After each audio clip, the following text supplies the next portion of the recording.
तो हेलो नमस्कार प्यारे बच्चों, 10th मिनट और 10 क्वेश्चंस के प्रैक्टिस सीरीज में आपका सभी का स्वागत है।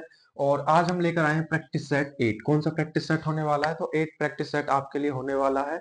और इसके लिए 10 मिनट्स एंड क्वेश्चंस की सीरीज में आप सभी का यहाँ पे तहे दिल से स्वागत है। और आइए चलते हैं अपने फर्स्ट क्वेश्चन पर कि जो हमारा फर्स्ट क्वेश्चन है वो क्या कहता है।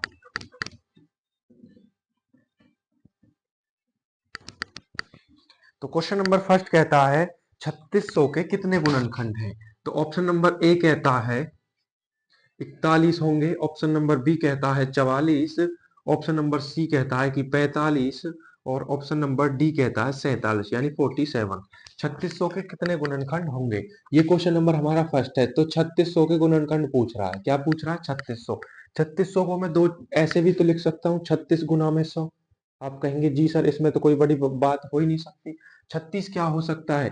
9 चौक 36 यानी 4 क्या हो सकता है? 2 की पावर 2 गुना में 3 की पावर 2 गुना में। अब यहां से क्या कर सकते हैं? हम 100 को तोड़ सकते हैं। 2 पंजे 10 यानी 2 की पावर 2 गुना में 5 की पावर 2, क्योंकि 2 पंजे 10 होते हैं और 10 10 धाम के 100 होते हैं। तो यहाँ पावर्स को ऐड कर लो यानी 2 की पावर 4, 3 की पावर 2 और 5 की पावर 2। इन सभी को आप ऐड कर सकते हो। तो 2 की पावर 2 है तो एक पावर ज्यादा लिखते हैं यानी 5 गुना में 2 से अगला नंबर 3 गुना में 2 से अगला नंबर 3, 5 तिया 15, 15 थी 45। तो उनके वो क्या होंगे? उनके गुणनखंड होंगे 45। कितने गुणनखंड हो जाएंगे? 45 उनके गुणनखंड हो जाएंगे। तो आइए चलते हैं क्वेश्चन नंबर सेकंड पर। क्वेश्चन नंबर सेकंड हमारा क्या कहता है? तो क्वेश्चन नंबर सेकंड कहता है दो सहभाज्य संख्याओं का एलसीएम क्या होगा जिनका गुणनफल 323 है? तो उनका उनको आपको क्या बताना है? एलसीएम बताना है। तो ऑप्शन नंबर ए कहता है 600, ऑप्शन नंबर बी कहता है 523.3, ऑप्शन नंबर सी कहता है 1, ऑप्शन नंबर डी कहता है 323। तो दो सहभाज्य संख्याएं हैं। सहभाज्य संख्या यानी एक्स और वाई, ऐसी संख्याएं जिनके बीच में कोई कॉमन नंबर ना हो, जैसे कि 2 और 3, 5 और 7, यानी ऐसे नंबर जिनके बीच में कोई भी कॉमन ना हो, उनका जिनका गुणनफल दे रखा है 323। तो हमेशा जो एलसीएम होगा उनका गुणनफल ही होगा यानी 323 होगा। अगर इसमें आपसे एचसीएफ पूछने लगे तो एचसीएफ हमेशा 1 होता है। क्या होता है? 1, क्योंकि इनके बीच में कोई भी कॉमन नंबर नहीं होता। तो ये हमारा option number D is the correct answer. आइए चलते हैं क्वेश्चन नंबर थर्ड पर। क्वेश्चन नंबर थर्ड हमारा क्या कहता है? तो क्वेश्चन नंबर थर्ड कहता है कि 6.5 multiply by 6.5, 6.5 multiply by 6.5 minus 2.5 multiply by 2.5। Options दे रखे हैं आपको 36, 24, 30 और 28। तो इसमें से आपको क्या करना है? इसे सॉल्व करनी है सीरीज। 6.5 यानी यहाँ से क्या है? ए दो बार है तो ए स्क्वायर माइनस क्या हो जाएगा? बी स्क्वायर, यानी एक बार आपको प्लस करना है एक बार माइनस। जब दोनों को प्लस करेंगे तो कितना आएगा? 6 और 8 यानी 9, और यानी माइनस करूंगा 6.5 में 2.5 यानी 4, 9 चौक 36 यानी A option. A option is the correct answer. Question number चलते हैं 4 पर। क्वेश्चन नंबर 4 हमारा क्या कहता है? क्वेश्चन नंबर 4, क्वेश्चन नंबर 4 कहता है कि ए और बी जिसका रेशियो दे रखा है आपको 4:5, बी का बी और सी का रेशियो दे रखा है आपको। मैं यहां से ए बी सी लिख लेता हूं। A ratio B ratio C. A B का रेशियो दे रखा है आपको 4:5, बी और सी का रेशियो दे रखा है आपको 3 और 10, यानी आपको ये रेशियोज दे रखे हैं। अब इनके बीच में आपको क्या करना है? ऑप्शंस लिख लेते हैं। 4:10, ऑप्शन नंबर बी कहता है 5:2, ऑप्शन नंबर सी कहता है 2:3, ऑप्शन नंबर डी कहता है 6:25। आपको क्या बताना है? एसी का रेशियो बताना है। एसी का क्या बताना है? एसीओ। यहाँ 5 है तो यहाँ साइड वाले नंबर को 5 लिख लो, यहाँ 3 है तो यहाँ भी 3 लिख लो। किसका बताना? ए और सी का। ए का मतलब 3 चौक 12, 3 पंजे 15 और 5 धाम के 50, यानी हमको ए और सी का बताना है। किसका बताना है? यानी 12 और 50 का। 12 और 50 का कौन सा मल्टीपल हो सकता है? 6:25, क्योंकि 2 से डिवाइड करेंगे 6 और ये 25, यानी 6:25। ये था हमारा क्वेश्चन नंबर 4। आइए चलते कल चलते हैं क्वेश्चन नंबर 5 पर। क्वेश्चन नंबर 5 हमारा क्या कहता है? तो क्वेश्चन नंबर 5 कहता है कि एक्स वाई से 80% अधिक है। एक्स वाई से क्या है? तो 80% अधिक है। मैं ऑप्शंस लिख लेता हूं, 55.55, 32.22। वो कहता है कि एक्स वाई से 80% अधिक है, यानी जो एक्स है वो वाई से 80%। अगर वाई 100 है तो ये कितना है? 180 है। कितना है? 180। वो पूछ रहा है कि तब वाई एक्स से कितना अधिक होगा। तो इन दोनों के बीच में डिफरेंस कितने का? 80 का। कितने का है? 80 का। तो 80 बटे में किसके ऊपर है? 180 के। मल्टीप्लाई बाय परसेंटेज को 100 से, 10 कैंसिल कर दो। जब इन सबको काटोगे तो आपका 44.44% आएगा। ये था हमारा क्वेश्चन नंबर 5। आइए चलते हैं क्वेश्चन नंबर 6 पर। क्वेश्चन नंबर 6 हमारा क्या कहता है? तो क्वेश्चन नंबर 6 कहता है कि दो वस्तुओं की लागत मूल्य 18 सॉरी वो कहता है कि 40%, ऑप्शंस लिख लेते हैं पहले। 40%, 30%, 45% और 50%। वो कहता है कि 27 वस्तुओं की लागत मूल्य 18 वस्तुओं के विक्रय मूल्य के समान है। यानी जो 27 मूल्य की लागत मूल्य यानी उनका कॉस्ट प्राइस है वो 18 मूल्य यानी 27 का और एसपी की यानी कितने के एसपी के बराबर है? 18 के बराबर है। कितने के बराबर है? 18 के बराबर है।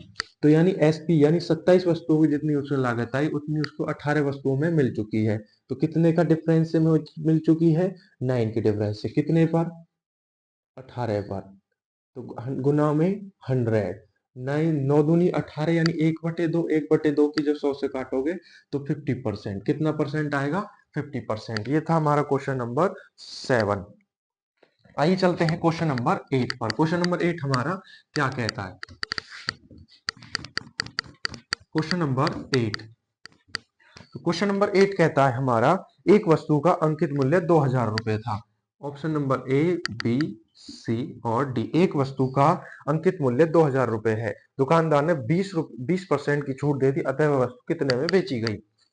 तो ऑप्शन नंबर ए कहता है कि 1200 में, ऑप्शन नंबर बी कहता है 1600 में, ऑप्शन नंबर सी कहता है 1800 में और ऑप्शन नंबर डी कहता है 1000 रुपए में। एक वस्तु का लागत मूल्य यानी जो उसका सीपी है, कॉस्ट प्राइस है। कॉस्ट प्राइस यानी बेस्ट प्राइस मान लो, कॉस्ट प्राइस वो 2000 रुपए है। 2000 रुपए यानी, और उसे डिस्काउंट कितने का मिल गया? यानी डी उसे मिल गया है 20% का। कितने परसेंट का? 20% का उसको डिस्काउंट मिल चुका है। यानी 2000 का 20% निकाल दो यहां से। 2000 गुना में 20% यानी उसने वस्तु कितने में बेची? 80 में बटे में 100। 2 जीरो से 2 जीरो, 8 दूनी 1600 यानी 1600 रुपए में उस वस्तु को बेचा गया है। कितने में बेचा गया है? 1600 रुपए में उस वस्तु को बेचा गया है। आइए चलते हैं क्वेश्चन नंबर 8 पर। क्वेश्चन नंबर 8 हमारा क्या कहता है? तो क्वेश्चन नंबर 8 कहता है एक धनराशि पर 10 वर्षों के लिए प्राप्त साधारण ब्याज उस धनराशि का 2/5 हो जाता है। यानी जो टाइम है वो 10 वर्ष है। कितने टाइम है? यानी वो 10 वर्ष है। यानी 10 ईयर्स, 10 वर्ष उसका टाइम है। उसको कहता है कि 10 वर्ष के लिए प्राप्त साधारण ब्याज उस धनराशि का 2/5 है। यानी जो उसका साधारण ब्याज है वो कितना है? साधारण ब्याज दे रखा है उसका 2/5। यानी अगर राशि जो उसका ब्याज है वो 2 है और कुल राशि कितनी है यानी मूलधन कितना है? 5। इस बात को ध्यान रखना। वो राशि 2/5 हो जाती है तो जो उसका ब्याज आता है वो 2 आता है। टोटल राशि है वो कितनी है? 5 है। कितनी है? तो हमें इसमें क्या निकालनी है कि वार्षिक ब्याज दर कितनी है? कितनी है? तो सबसे पहले option number A 6%, option number B 4%, option number C 8%, option number D 25%। तो यहां से साधारण ब्याज दे रखा है 2, तो ब्याज गुना में 100। फॉर्मूला लगा दो, ब्याज गुना में 100 बटे में मूलधन गुना में समय। मूलधन कितना है? 5 गुना में 10। ये हो जाएगा 10 यानी 10 बच गया।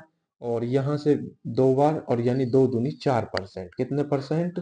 तो 4% का वार्षिक ब्याज दर उस पर लगाई गई है। कितने परसेंट वार्षिक ब्याज दर लगाई गई है? तो 4% की उस पर वार्षिक ब्याज दर लगाई गई है। तो आइए चलते हैं क्वेश्चन नंबर नेक्स्ट पर। क्वेश्चन नंबर नेक्स्ट हमारा क्या कहता है?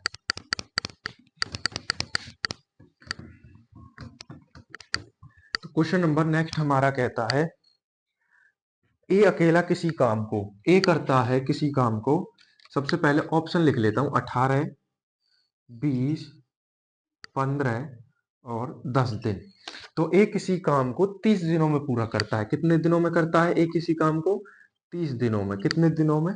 30 दिन। बी उसी काम को 45 दिनों में कर देता है। तो बी उसी काम को कितने दिनों में कर देता है? 45 दिनों में। कितने दिनों में कर सकता है? 45 दिनों में। सबसे पहले इन दोनों का टोटल वर्क निकाल लो। टोटल वर्क मतलब इनका एलसीएम निकाल लो। ऐसा नंबर जो दोनों को काट दे, तो ऐसा नंबर आने वाला है 90। कितना आने वाला है? 90। 45 दूनी 90, 30 तिया 90। कितने की एफिशिएंसी से काम हुआ? 3 की।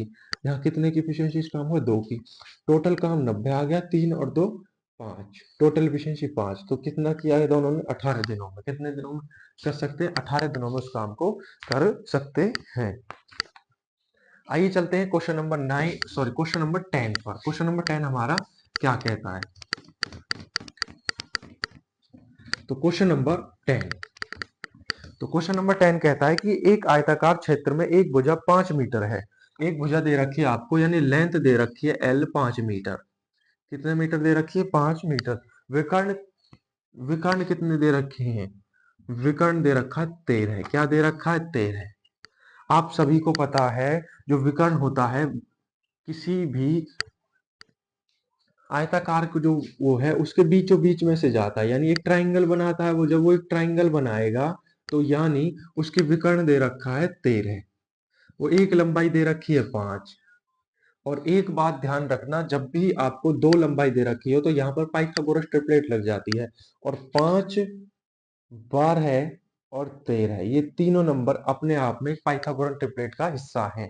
यानी दो छोटी भुजाओं का वर्ग करने पर तीसरी भुजा के बराबर आता है। तो यानी जो दूसरी भुजा है वो कितनी आ जाएगी? वो 12 आ जाएगी। कितनी आ जाएगी? 12 मीटर। कितने मीटर आ जाएगी? तो 12 मीटर वो भुजा आ जाएगी। दूसरी भुजा हमें क्या बताना? क्षेत्रफल बताना है। क्षेत्रफल क्या हो जाएगा? 60 सेंटीमीटर स्क्वायर, 120 मीटर स्क्वायर और 180 मीटर स्क्वायर और 40 मीटर स्क्वायर। तो क्षेत्रफल कितना आ जाएगा? तो जो क्षेत्रफल होगा वो लंबाई गुना चौड़ाई, ये लंबाई है ये चौड़ाई है, 12 पंजे 60, 60 मीटर स्क्वायर। तो ये हमारा क्वेश्चन नंबर 10 था। तो प्यारे साथियों, अगर वीडियो अच्छी लगी हो तो चैनल को सब्सक्राइब करो, वीडियो को लाइक करो। धन्यवाद।